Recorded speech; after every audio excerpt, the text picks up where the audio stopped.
Hello, I'm Ben. Welcome to the channel. So today we're going to talk about generosity and taking care of the poor. And what does the Bible say about that specifically? We're going to read a few verses and go through that. So let's jump right into it. Of course, I use the King James Version of the Bible. That's what I'm most favorable with here on the channel. That's what we use most often because it's the most complete and accurate Bible if you look into the translation. So let's start out in Acts 20, verse 35. I have shown you all things, how that so laboring ye ought to support the weak, and remember the words of Jesus, of Lord Jesus, and how he said, it is more blessed to give than receive. Luke 6:38 picks up and says, give, and it shall be given unto you, good measure, pressed down, and shaketh together, and running over shall men give into your bosom. For with the same measure that ye meet withal, it shall be measured to you again. So basically what you give is what you reap. Proverbs 11:24-25 says, there is that scattereth and yet increaseth, and there is that withholdeth more than is met, but tendeth to poverty, which means the more you withhold, and if you don't share, then you could look into poverty yourself, basically.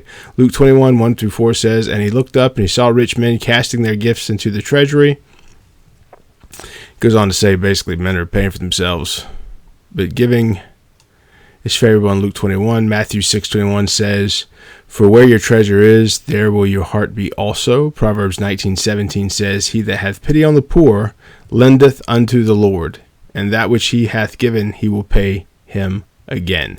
1 Timothy 6:17-19 says, charge them that are rich in this world that they not be high-minded, nor trust in uncertain riches, but in the living God, who giveth richly all things to enjoy.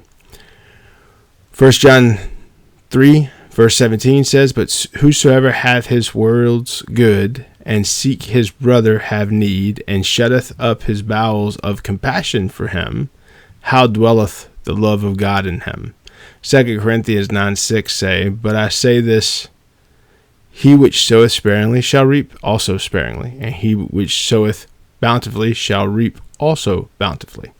Matthew 10:42 says, and whosoever shall give drink unto those little ones a cup of cold water, only in the name of discipline, verily I say unto you, he shall in no wise lose his reward.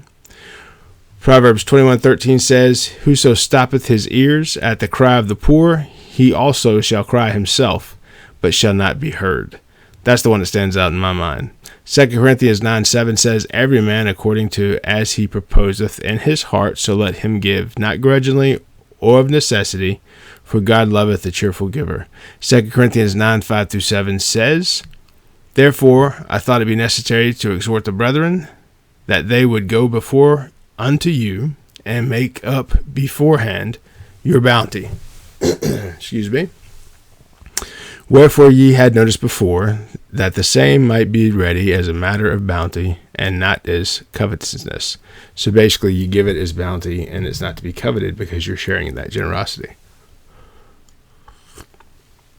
Matthew 6, verse 1-4 says, take heed that ye do not alms before men, to be seen of them, otherwise ye have no reward of your Father which is art in heaven. We're actually going to read a little bit more about that, because I think in today's world, that's done more to be haughty than to be generous. So Matthew chapter 6 says, take heed that ye do not your alms before men. Basically, it says, don't show your generosity before other people to be seen of them. Otherwise, ye have no reward for your Father which is in heaven. So basically, your reward is not that you're giving this to help people. Your reward is basically to yourself. You're trying to gain notoriety for giving this to people.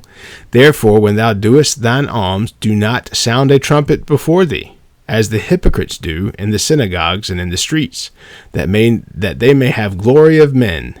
Verily I say unto you, they have their reward. So basically, if you're doing that just for the glory, then that glory is your reward. You're not going to get any more generosity from God, because you're not doing it to help the poor. You're doing it to say, hey, look at me. The very next verse, verse 3, is the one that stands out most of all in this. It says, but when thou doest alms, and so when thou doest alms, that means when you give to the poor, Let not thy left hand know what the right hand doeth. So it says, when you're giving to the poor, be so secretive that your own other hand doesn't know what that hand's doing. So this hand's giving to the poor, and this hand has no clue what it's doing.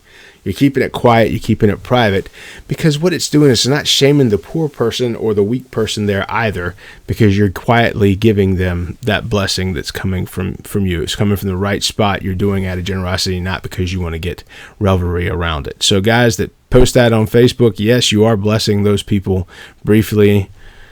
But if you post a video on Facebook, TikTok, and all those other things that you post these videos on, that's for you. You're doing that for your bravado. You're not doing that for that person. And it's biblical. It's verse 3, Matthew chapter 6, verse 3. So it says next, that thine alms may be in secret, and thy Father which seeth secret himself shall reward thee openly. So you do it from your heart, not to be seen. And 1 Timothy 6, 18-19 says, they that do good, they that be rich in good works, ready to distribute, willing to communicate, laying up in store for themselves a good foundation against time to come, that they may lay hold onto eternal life. It basically says those that are doing good, you're going to be well prepared, as you should be. And so the one that is mentioned in this little article says, give and it will be given to you. That's Luke 6, verse 38. It says, be quick to serve others, in giving you will receive. There's an old but true phrase that says, to make a friend, be a friend, to give acceptance to others, to receive. Give acceptance to others, to receive acceptance. To widen your circle of friends, to include others, to be included in the broader circles of their lives. Jesus taught, give and it will be given to you. When you give to others a sense of belonging, you will feel a greater sense of belonging. And I'll say this too. So many pastors have used against a lot of people, especially in the 80s and 90s, was very big. Televangelists, these type things would say, if you sow a blessing, if you give money to us today, and yada, yada, yada. That's not what the Bible's talking about, okay? It's saying giving to those that need it, the poor, the weak, the mentally challenged, the people who have had issues that are not of their own doing, is how I read it. So when I give money, I give it to places like St. Jude, because at St. Jude, 93 cents of every dollar you give goes actually to the kids' care. Kids are innocent. They did nothing to get cancer. They did nothing to deserve that. So that's why I think St. Jude is always a great place to give. Plus 90 cents of every dollar goes straight to the care of those patients and taking care of their families who are supporting those patients. When you give to other things, or you give to specific churches, now if you go to a church locally and you want to tie to what they're doing, you have a firsthand knowledge of what they do. So if they're going to use that money to buy Bibles and give Bibles to people that need them, that's one thing. If they're going to use that money to buy another Xbox or PlayStation to go down to the teenage record hall, or buy another guitar for their big band, I would seriously reconsider, what you're doing there. At the end of the day, every blessing that you give, you want it to go forth and have fruit. You want it to be fruitful. So my view of it, if I'm giving to St. Jude, it's helping that family in a fight for that child's life, and that child is innocent. And we know how God thinks about children, because I've read those verses many times from the Bible. So that's just something about giving. I want to call out, if you're giving to a religious institution and you're not getting anything from that religious institution, then select something better that serves God. And if you think your religious institution does not, then think about a different institution. The idea around Christianity is about your personal relationship with Jesus Christ, period. It's not about anything else. So if you have a proper relationship with Jesus Christ and you have the opportunity to give money and bless those, then pick one that's going to do the most good, not one that's bureaucratic, just going to burn the money or use it in some way that might not be appealing. And if you're Catholic, I would say this, not to throw rocks at the Catholic, but your Pope in the last couple of weeks has said a lot, and if you listen to what he said, none of it's biblical. Matter of fact, the majority of what he said goes specifically against the Bible.